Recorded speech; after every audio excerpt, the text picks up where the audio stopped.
Okay, ladies and gentlemen, here we go. Did you text me back? There's Pirates and there's Emperor Zachary. I love Jim Is he Jam. working tonight? That's Kapatsky. A little comfort is you're not in? worth selling your soul. You're alive. You live once. Speak what you believe without fear. Benino. Badger Rock sharing I like wisdom is the Benino heart's with the red truth. sauce. Thanks for sharing your journey, Jimmy. Sabadnarb. Okay. Both sides are equally evil. The country is run by transnational eugenicists, technocratic fascists, and their corporatist whores called them politicians. Sabadnor. Back to Jim. Amazing how my dog falls asleep in the studio, isn't it? She's not barking at me for showing up to work. What's your problem, Betsy? I thought we were cool. We are cool. We are cool. She needs glasses. Trying to act like I can't walk in. So here's another not reals news story. So this is everybody's favorite Dylan Mulvaney. Oh. And Dylan Mulvaney went to Peru. Did you hear about this, Kurt? No. And why do you think Dylan Mulvaney had to go to Peru? Did it involve the face peeler aliens that I've been reading about? Oh, no, something different? Something different. Listen to this. I must not know this. Listen to this. Okay, surprise. I'm in Peru and I'm at Machu Picchu. Isn't this just so beautiful? I'm here by myself. I've seen a lot of llamas and the people here are so kind. I feel very safe here. Everyone's kind. It's a little sad that I had to leave my country to feel safe, but that will get better eventually. And I am dying for some Trader Joe's rolled chili lime chips. But other than that, I am so content. Still haven't been kissed yet, but I'm holding out hope. And most of all, this trip has me feeling like I'm my own best friend again. And that is the best feeling in the world. And I hope that you feel that way about yourself too. Oh my God, the face peelers was her. She was the one attacking. They thought it was an alien. The fake positivity just drives me crazy. Yeah. Isn't it beautiful here? A producer suggests there were alpacas. So let's watch this again, just real quick. Okay, surprise. I'm in Peru and I'm at Machu Picchu. Isn't this just so beautiful? I'm here by myself. I've seen a lot of llamas and the people here are so kind. I feel very safe here. It's a little sad that I had to leave my country to feel safe, but that will... You had to leave America to feel safe. Wow. Because your face all over the beer cans and people can find you. Well, here's the irony of this, Kurt. Okay. Peru classified transgender identities as mental health problem in a new law. Okay, but don't you want insurance to pay for it? Shouldn't you call it that to get the... Well, that is why they're doing that. Oh, it is why. Yeah. Yeah. How are you supposed to get insurance to pay for it if it ain't a problem? That's right. So in order to feel safe, Dylan Mulvaney had to leave the United States and go to a country where they just classified transgenderism as a mental health problem. I thought that it was being said by the advocates that it is, and that's why you have to, Well, listen, LGBTQ advocates in Peru protested in the capital city of Lima. Is that how you say it? Lima? Last week, after the health ministry issued a new law that deemed transgender people as having mental health problems. The Supreme Decree, signed by Peruvian President Dina Boluarte and published May 10th, updated the ministry's list of insurable mental health conditions to include transsexualism, gender identity disorders, and cross-dressing. First of all, where have all the cross-dressers gone? When I was a kid, you couldn't swing a dead cat without hitting a cross-dresser. And now, they're just like flu during COVID, they disappeared. Well, Dylan Mulvaney technically is a cross-dresser. No, sir. Other than some facial surgery, didn't get boobs or a new. He didn't get the. No, so that's really a cross-dresser. So but we're pretending. He didn't get bottom or top surgery. No, is that weird? You don't have to do that. No. You thought he'd no. Yeah. No. She didn't get the tits or a vagina. She still has just a crank? some facial surgery, like that operator from Ukraine that suddenly is a man again, but kept the name Sarah. So, in 2019, the World Health Organization redefined its terms on gender identity-related health, moving conditions of gender incongruence out of being defined as mental and behavioral disorders and into the conditions related to sexual health category. This reflects current knowledge that trans-related and gender-diverse identities are not conditions of mental ill health, and that classifying them as such can cause enormous stigma. Oh, I'm the one who's crazy, I guess. I'm sorry. I thought I must be mentally ill. So wait. On May 11th, the Peruvian Health Ministry released a statement insisting that the update is to ensure comprehensive mental health interventions. Yeah. So I remember this argument from 2012 online. Somebody goes, that's when you started hearing all this bullshit. No, I was a woman the whole time, not, all whatever nonsense. And I go, and then it's not a mental health issue. And I go, well, don't you want to pay for it for insurance?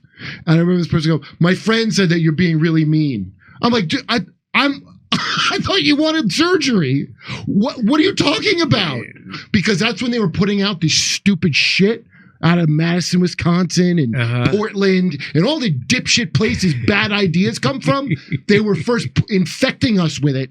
So all the things where you reason out, okay, I'm on your side, but I don't understand what you want. What I want is for you to acknowledge the reality I made up is your reality too. That's what I want. Well, I'm not gonna. So the ministry ratifies its position that gender and sexual diversity are not diseases. It stated, in this framework, we express our respect for gender identities as well as our rejection of the stigmatization of sexual diversity in this country. We just say it's a mental health disorder. They're having it both ways. They're having it both ways. Yeah. They're saying it's a mental health disorder, but it's not. There it is, mental health problem. Think how batshit that is when that's wording is to help you scam an insurance company. So that's what this is. Yeah. So now they're calling it a mental health problem so they can have insurance pay for shit. But that's not good enough. You need to use the right magic words. And they still protested it. Of course. This is all not... You think this is grassroots out of Peru? There's another color revolution. All this bullshit is... And everybody's mad at Soros. Tiananmen Square, that was George Soros. Oh. Yeah. No. Oh, yeah. George Soros got that going. Really? That was his NGO. Yeah, I found out from Jackson Hinkle, and it made me mad. It really did to have him arrogantly tell me the truth about it, but he was right. And that new society, all these things are just stupid color revolutions. And each one is stupider than the last one. Okay, over to Steph. All right. Thank you, Jimmy. John Edwards used campaign funds to pay off his pregnant mistress, Riley Hunter, when his wife was dying of cancer. Same prosecutor, Jack Smith, as the Trump case, but he decided not to prosecute John. Adore Jimmy. Seinfeld is taking a crowdwork seminar from Kramer. It's going to be fine. Hobbs. Cuomo and Fauci share the same psychosis. Shady deals. Thank you for that. Look at that, ladies and gentlemen. We got through all your super chats and super rants. Come to me. All right, back to Jimmy. So CNN, their top legal commentator, this guy, Eli Honig, he wrote a thing for the New York Intelligencer, and I can't get that because I'm not going to pay. Yeah. I'm not going to pay. I won't. Oh, you know what I should have did? I should have went to that place. So if you go to archive.md, I forgot to do that. But anyway, I wanted to get this article, but didn't. But Michael Tracy, he says this guy who formerly worked with Alvin Bragg. So this CNN guy is totally devastating as the due process violations. Let me read it again. There's this article by Elon Hong, the CNN legal commentator who followed every twist and turn of the Trump trial and formerly worked with Alvin Bragg in Manhattan DA's office, is totally devastating as to the due process violations of this prosecution, particularly this stunner. And he says this, so I'll read this to you. In his commentary, the legal analyst stated he respected the jury's verdict, but accused District Attorney Alvin Bragg of bringing an ill-conceived, unjustified mess of a case before an explicitly anti-Trump judge. Prosecutors got their man, for now at least, but they also contorted the law in an unprecedented manner in their quest to snare the prey. Honig wrote, summarizing the case. And here it is. Most importantly, the DA's charges against Trump push the outer boundaries of the law and due process. That's not on the jury. That's on the prosecution who chose to bring the case and the judge who let it play out as it did. The district attorney's press office and its flacks often proclaim that falsification of business records charges are commonplace and indeed the office's bread and butter. That's true only if you draw definitional lines so broad as to render them meaningless. We do. Of course, the DA charges falsification quite frequently. Virtually any fraud case involves some sort of fake documentation. But when you impose meaningful search parameters, the truth emerges. The charges against Trump are obscure and nearly entirely unprecedented. In fact, no state prosecutor in New York or Wyoming or anywhere has ever charged federal election laws as a direct or predicate state crime against anyone for anything. None ever. So that's the CNN head legal dude guy over there. Telling you some shit you already knew. Wait, you're saying this case stinks? Can you imagine? Like, again, I'm not a Trump fan. I'm not going along with Trump. I'm not going to vote for. But can you imagine being happy about this?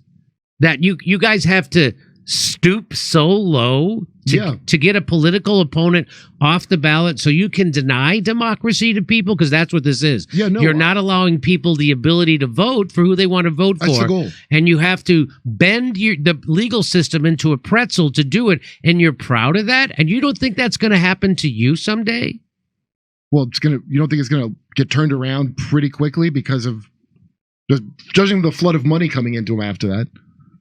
So he goes on to say, standing alone, falsification charges would have been mere misdemeanors under New York law, which pose two problems for the DA. First, nobody cares about a misdemeanor, and it would be laughable to bring the first ever charge against a former president for a trifling offense that falls within the same technical criminal classification as shoplifting a Snapple and a bag of Cheetos from a bodega. Second, the statute of limitations on a misdemeanor, which is 2 years, had already expired on Trump's conduct, which dates back to 2016 and 2017. So he's saying that if the prosecutor had a speck of dignity and still wanted to bring this case, he would have to bring it as a misdemeanor, which no one gives a shit about, which is why he didn't. He had to trump it up to felony. And also if he brought it as a misdemeanor, the statute of limitations would have already expired. So this is a complete bullshit case. This is such bullshit that this is on CNN, and that's that guy, that James Carville, that lizard person. These three lizards. Goes on, and he actually ends up arguing. So he goes on and says some bullshit. By the way, the judge in the Trump trial donated to an anti-Trump campaign, like lock him up camp kind of a thing. What? That's not a conflict. What's this? Some of the commentary on this is just downright awful. One person talked about the $35 donation that the judge made to Democrats without telling his readers that said judge asked the supervisory court if he should proceed, and they said yes. So there's a lot of stuff to be flushed out here. Mr. Carville's right. There was an ethics committee that looked at this and said, you don't have to recuse. Now, but there's a difference between must and should.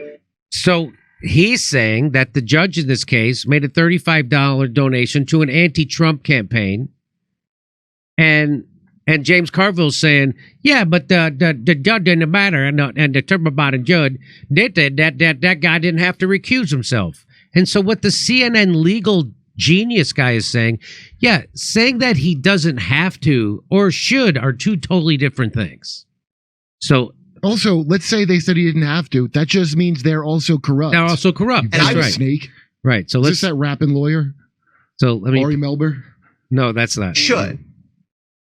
And I would pose this question to Mr. Carville or anyone along these lines. Would you be okay if in another one of the Trump cases, if the judge had donated a very small amount of money, $35, to MAGA 2020, Trump Forever, Resist Joe Biden? I don't think so. I don't think James Carville would be okay with that. And I think that's the principle here.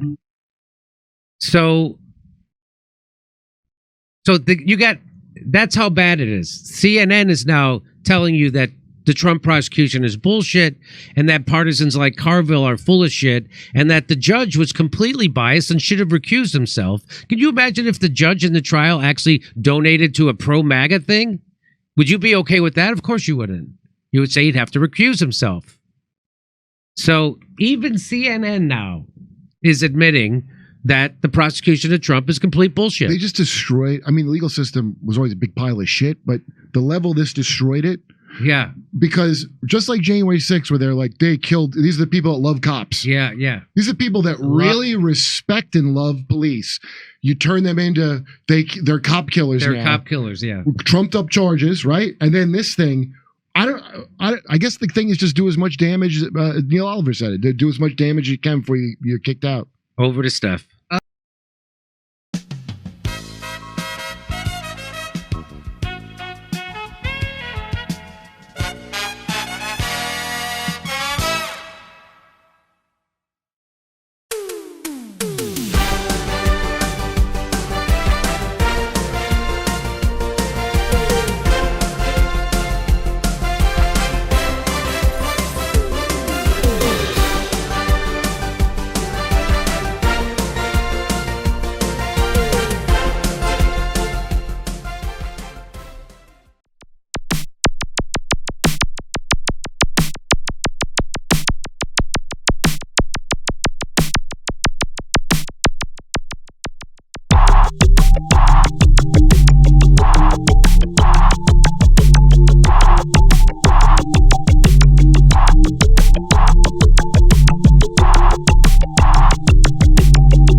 If I were Rabbi Shmuley and diddle-diddle-diddle-digga-digga-diddle-dum, all day long I'd diddle little bums. If I were a Shmuley man, I'd peddle all my dildos, dreidel dildos, selling dildos with my daughter and her mum.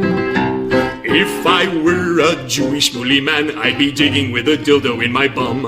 I'd wear a grotesque nose and go grab some goyim right on the nipple with a pinch. A Shabbos lap dance brace for the youngest mensch. At this time, more than any other time, you know, revolution is necessary. It is necessary. Not only based on what has happened with the MOVE organization, you know, the babies that have been murdered, you know, MOVE adults that have been murdered, bombs being dropped on us, but past that to what is happening with all black people, so-called minority people, you know, money poor people. You know, this government, as has been said earlier, has waged war on us. But, you know, something about us, particularly here in America, we don't really understand that. You know, we don't really know what war is. You know, for black people, for poor people, that people see as good, that they wasn't forced to do, that they didn't do to try to keep black people appeased, you know, and calm down so that black people wouldn't riot. A prison situation is a crystallized example of that. You can make phone calls in prison. They have movies in prison, but they don't have those things because they just want to be nice to prisoners. They have those things because they know damn well if they don't have You know, people being able to contact their family. If they don't have, facilities for people to sit there and watch movies, people are going to be frustrated, upset, and they're going to direct that frustration at them prison administrators. And they're going to have riots on their hands. You know, they're going to have people in them prisons turning them prisons out. That's why they have movies.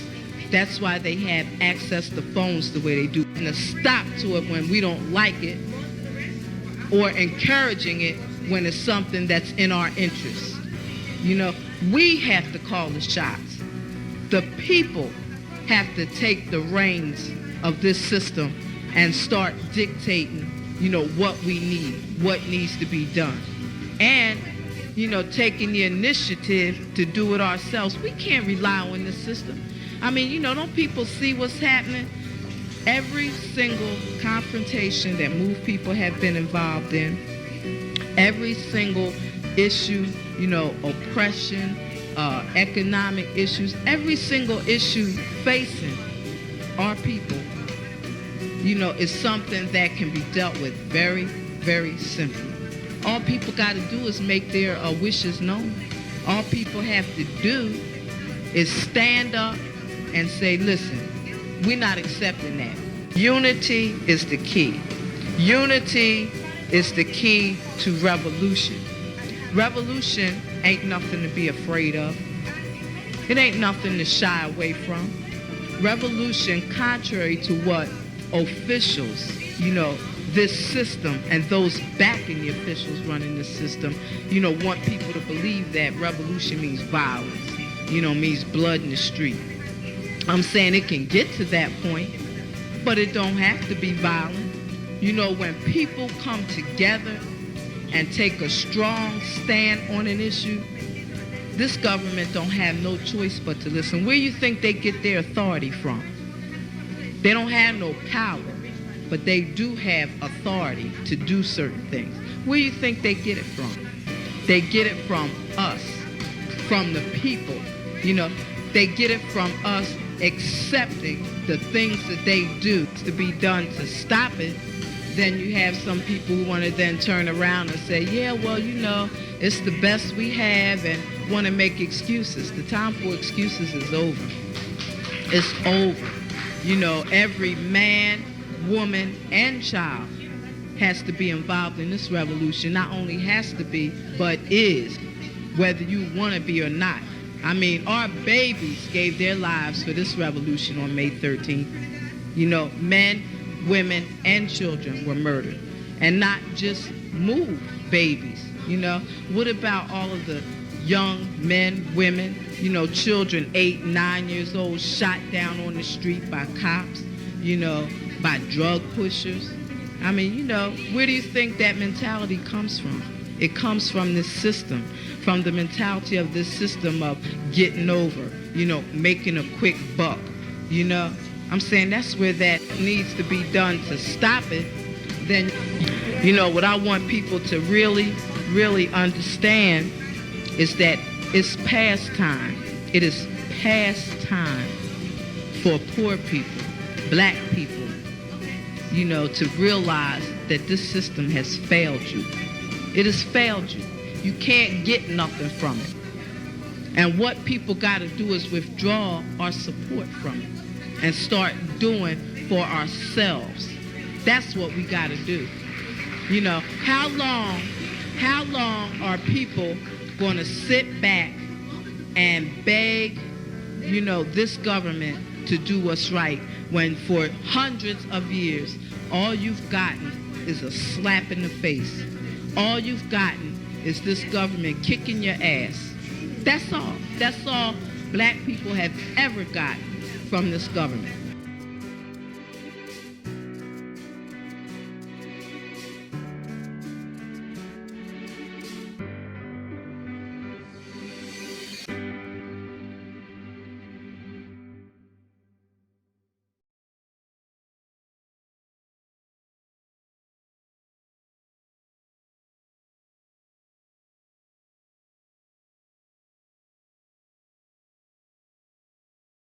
Hey, thanks for checking out our YouTube channel. Subscribe by clicking on that button down there for more AM Joy and the rest of MSNBC. And click on any of the videos right here to watch the latest interviews and highlights. And you can get more videos from MSNBC for free every day with our newsletter. Just visit